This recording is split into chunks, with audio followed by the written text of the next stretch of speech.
APIs or application programming interfaces are one of the most convenient ways to expose the data to the outside world. So we will turn our attention towards how you can use Python to get data from these APIs. So you can think APIs as endpoints that clients can hook into to make requests without worrying about the underlying details of how to process the request. So in the nutshell, client makes a request and the server returns a response. And sometimes the client also sends some additional information such as query parameters or custom headers to get specific results back from the server. APIs have grown over the years and you might have seen its usage all over the place. And one very common type of API is the REST API. REST APIs have become the de facto standard for companies to expose the data to the outside world due to its scalability and usability. You might be having some previous experience with the REST APIs, but don't worry if you do not have worked with the REST APIs before. For the purpose of this course, it is sufficient to know that the REST APIs work on the HTTP protocol, and you can use certain HTTP verbs to get or post the data. So on a broad level, the client makes HTTP request to the server, and the server can respond with the HTTP response. So if you want to simply fetch some data from the server, then you can use the get HTTP verb. On the other hand, if you want to send some data to the server, post verb will be used. But as we'll be only retrieving data in this course, we will mostly focus on the get method. In the Python world, you can use several libraries to make HTTP requests. In the next clip, we will see how we can use one of the most popular library, requests, to greatly simplify this whole process.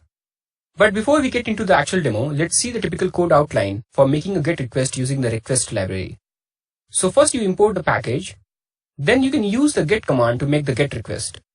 And once you receive the response back from the server, you can access different properties of the response object, such as its status code, the headers, and the actual response text.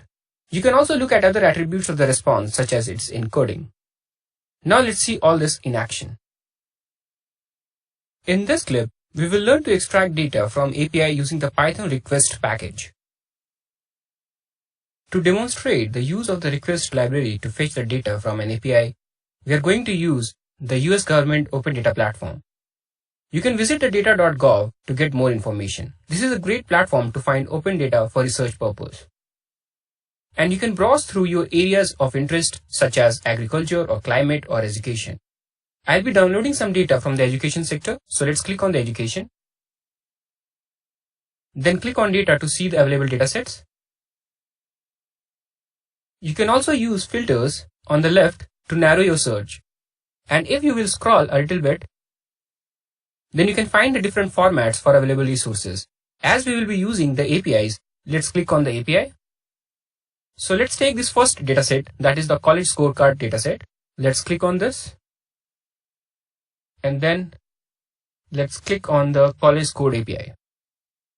Here you will find some brief information about this API and the dataset. Let's click on this URL for the documentation part.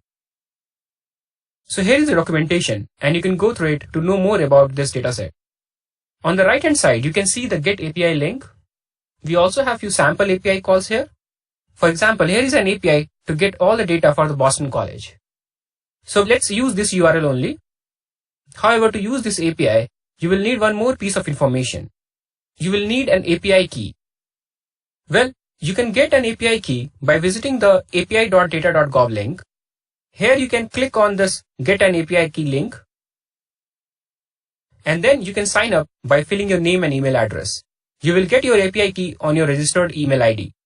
So once you have the API key with you, you are all set to go. So here we are in a Jupyter notebook. I have created a new Jupyter notebook for you. So in order to use the request library, you need to first import it. So let's import this library. Next, we are setting up the URL. Here is the URL that we have already seen. The only thing I have changed here is that I have appended the API key at the end. So you can use the ampersand sign to add extra parameter in the URL.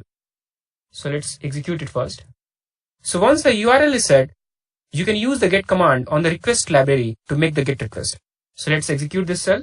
So once we have received the result, we can inspect the response object.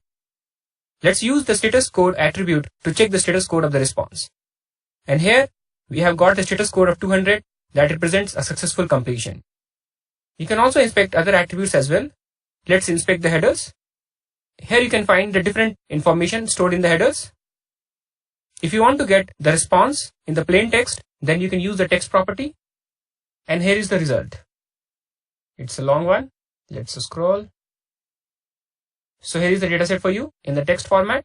But if you want in a JSON format, you can use the JSON. And here we have the result in the JSON format. So as you can see, the request library makes the whole API thing quite a breeze.